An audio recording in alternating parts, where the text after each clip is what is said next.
अभी के टाइम पर बिहार में ज़मीन सर्वे का काम काफ़ी तेज़ी से चल रहा है। अगर आप हमारे तरह आप भी बिहार से हैं तो आपको मालूम होगा कि बिहार में ज़मीन से रिलेटेड बहुत सारे विवाद होते हैं। इन विवादों को ख़त्म करने के लिए सरकार की तरफ से ज़मीन सर्वे का काम शुरू किया गया है। और ये जो ज़मीन सर्वे का काम है, ये कोई ऐसे वैसे ज़मीन सर्वे नहीं होगी। प्रॉपर सरकार की तरफ से लोगों को गाइड किया जाएगा और किस प्रकार से ज़मीन को सर्वे करते हैं इसके बारे में बताया जाएगा।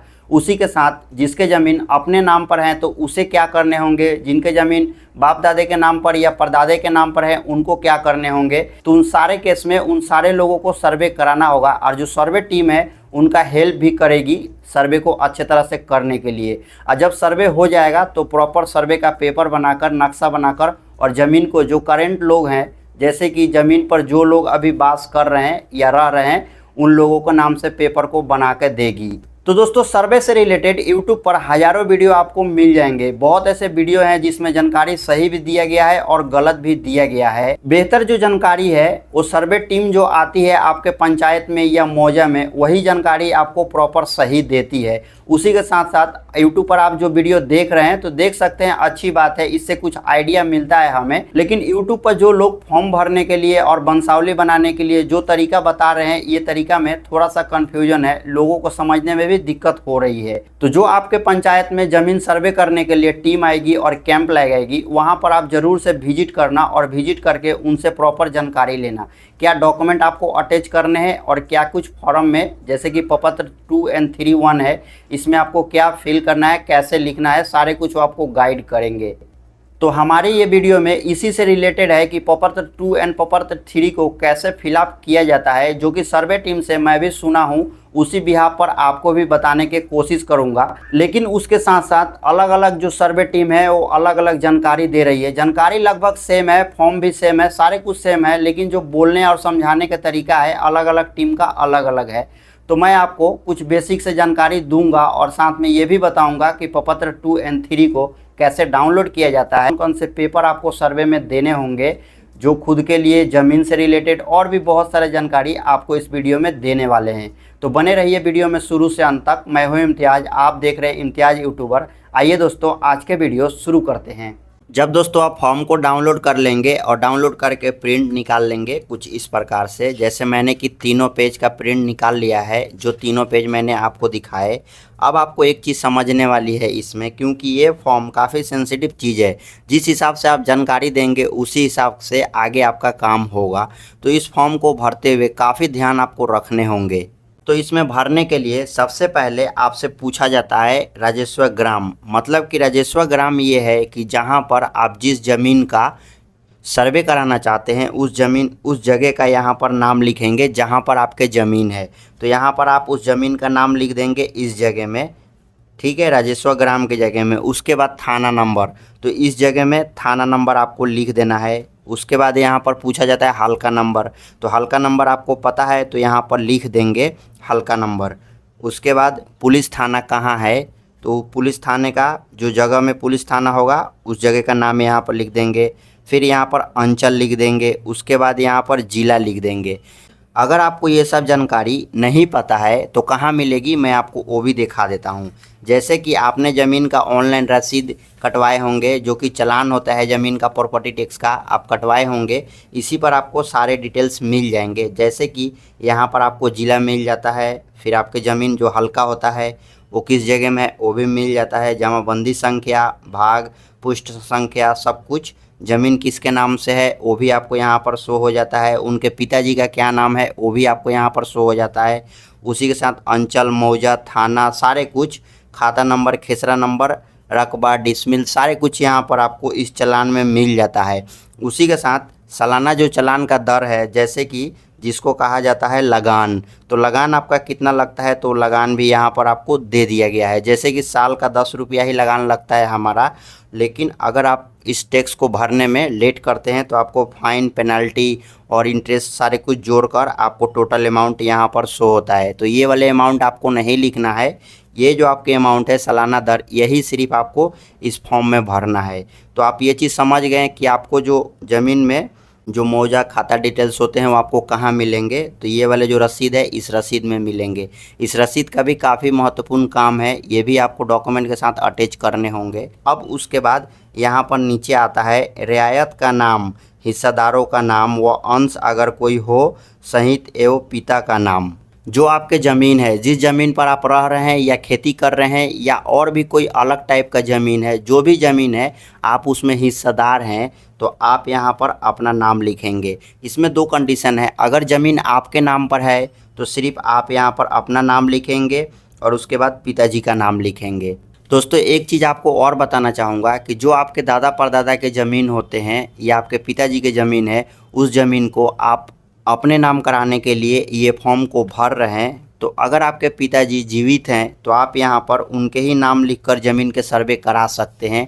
लेकिन अगर तो ये आपने देख लिया कि रियायत का नाम यहाँ पर आपको भरने होंगे। अब किस टाइप के रियायत का नाम आपके भरने होंगे, जैसे कि जो ज़मीन के लिए आप दावा कर रहे हैं या उस ज़मीन पर आप रह रहे हैं, जो व्यक्ति रह रहा है उसी का नाम यहाँ पर होगा और उसके पिताजी का नाम होगा। जैसे कि मान के चलिए कि हमारे दादाजी के नाम पर ज़मीन है और हमारे पिताजी 2 भाई हैं। हमारे पिताजी का, जैसे कि हम लोग भाई लोग मान के चलिए कि 3 व्यक्ति हैं और हमारे चाचा जी का लड़के भी 3 व्यक्ति हैं, तो वो तीनों भी ज़मीन के ऊपर में दावा करेंगे। क्योंकि दादाजी के नाम से ज़मीन है तो दादाजी का 2 लड़के हैं, तो दोनों लड़के के जो बेटे होते हैं या दोनों लड़के होते हैं वो दोनों ही दावा करेंगे। तो जो लोग भी ज़मीन के ऊपर में दावा कर रहे हैं उनका नाम यहाँ पर आपको टाइप करना है। अगर ज़मीन मान के चलिए कि जो व्यक्ति ये फॉर्म भर रहा है उन्हीं के नाम पर है तो सिर्फ वो अपना नाम यहाँ पर लिखेगा और अपने पिताजी का नाम लिखेगा। लेकिन उस ज़मीन में एक से ज़्यादा हिस्सेदार है तो उन सारे हिस्सेदारों का नाम भी लिखाएगा और उनके पिताजी के नाम भी लिखाएगा। उसी के साथ यहाँ पर उनके पता भी लिखाएगा। जैसे कि मैं आपको किसी व्यक्ति का नाम यहाँ पर लिख के दिखाता हूँ। जैसे कि मैंने यहाँ पर लिख दिए एक व्यक्ति, तो इस जगह में 1 डाल देंगे और यहाँ पर उस व्यक्ति का नाम लिख देंगे राम। ये हो गए राम। अब उनके पिताजी का क्या नाम है, तो जो भी उनके पिताजी के नाम होंगे वो यहाँ पर लिख देंगे। जैसे कि पिता, तो यहाँ पर लिख देंगे दशरथ। पिता दशरथ हो गए।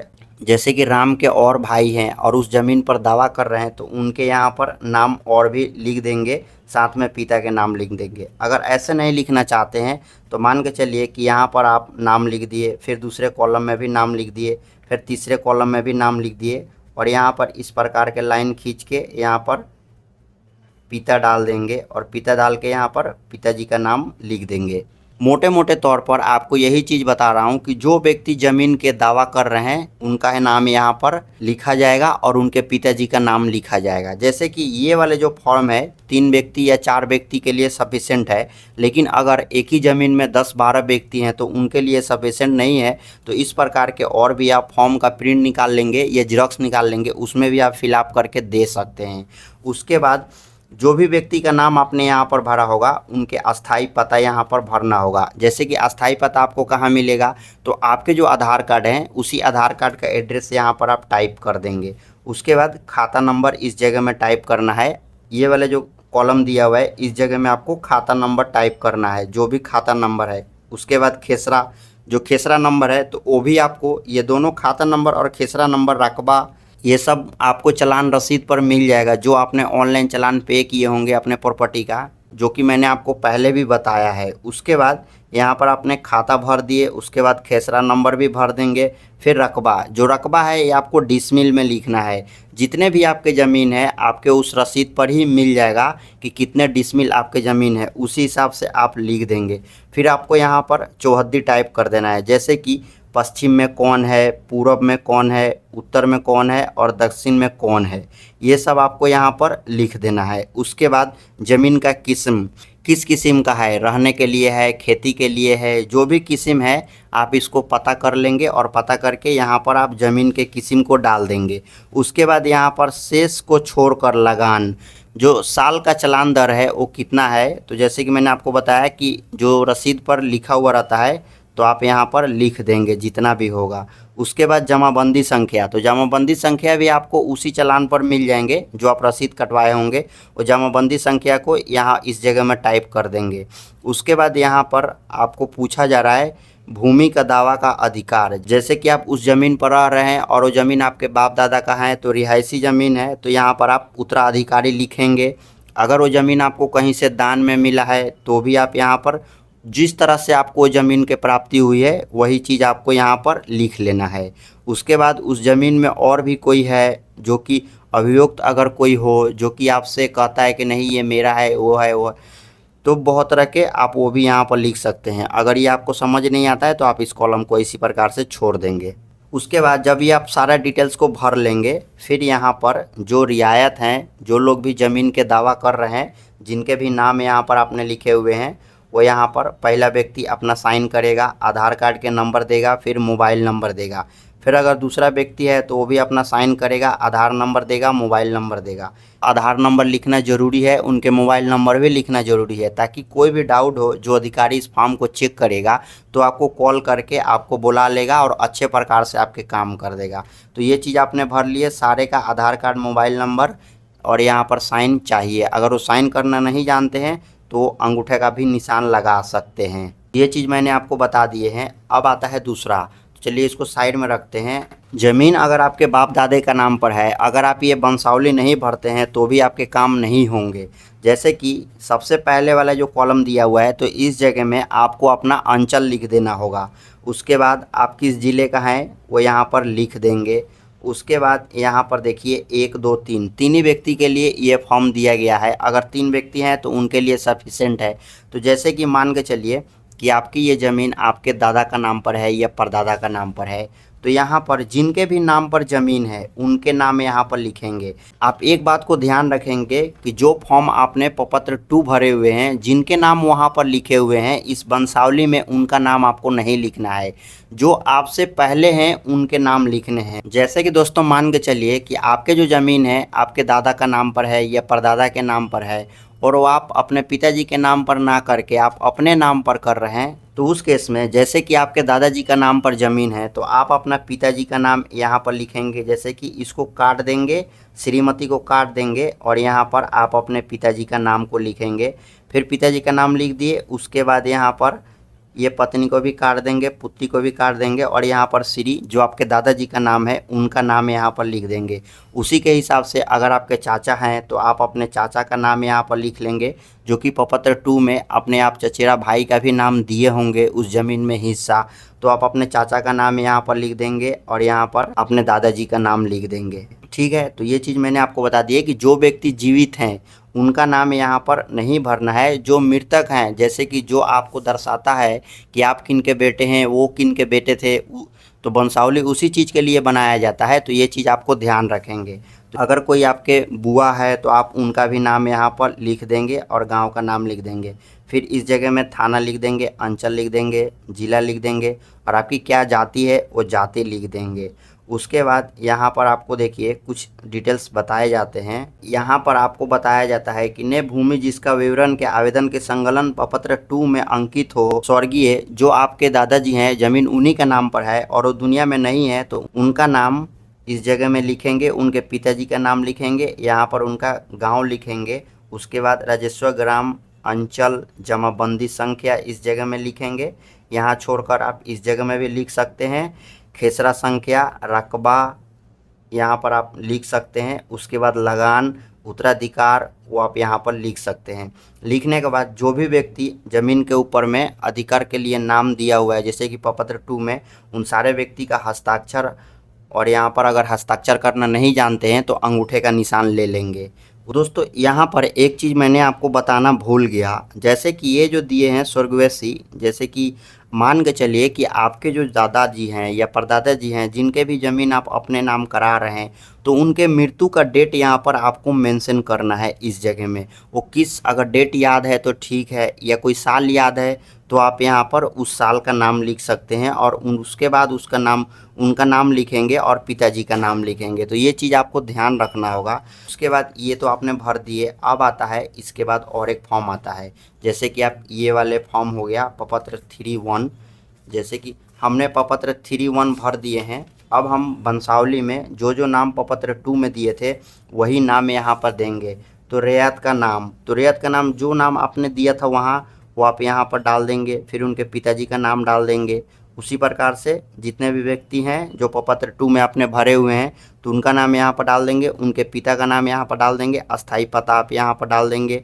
फिर से खाता खेसरा, इस जगह में डाल देंगे। उसके बाद रकबा डिसमिल, जैसे कि यहाँ पर जो दिया हुआ है कि आप उस ज़मीन में कितने कितने हिस्सा आपको चाहिए, आपने कितने कितने हिस्से के लिए दावा कर रहे हैं, तो आप यहाँ पर डाल देंगे। जैसे कि आपके ज़मीन मान के चलिए कि एकड़ में है या डिसमिल में है, तो उसी हिसाब से आप कैलकुलेट करके यहाँ पर डाल सकते हैं।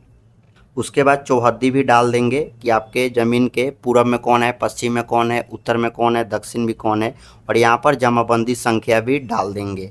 अगर एक ही ज़मीन है और जमाबंदी संख्या एक ही है तो एक ही कॉलम में आप डालेंगे, लेकिन अलग अलग ज़मीन है, अलग अलग जमाबंदी संख्या है, तो आप अलग अलग में डाल सकते हैं। जब आप ये सारा कुछ भर लेंगे तो यहाँ पर आपको काफ़ी सारे डिटेल्स दिए हुए हैं, जो कि इनको अच्छे प्रकार से आपको पढ़ना है। जैसे कि जिनके ज़मीन है वो दुनिया में नहीं है, तो उनके अगर मृत्यु का कोई प्रमाण पत्र है तो अच्छी बात है। जमाबंदी संख्या, मालगुजारी रसीद, वर्ष, ये सारे कुछ आपको रखने होंगे। जो खतियान केवला जो भी होता है और जो व्यक्ति आवेदन कर रहे हैं उसके प्रमाण पत्र, सारे डिटेल्स आपको यहाँ पर इकट्ठा कर लेना है।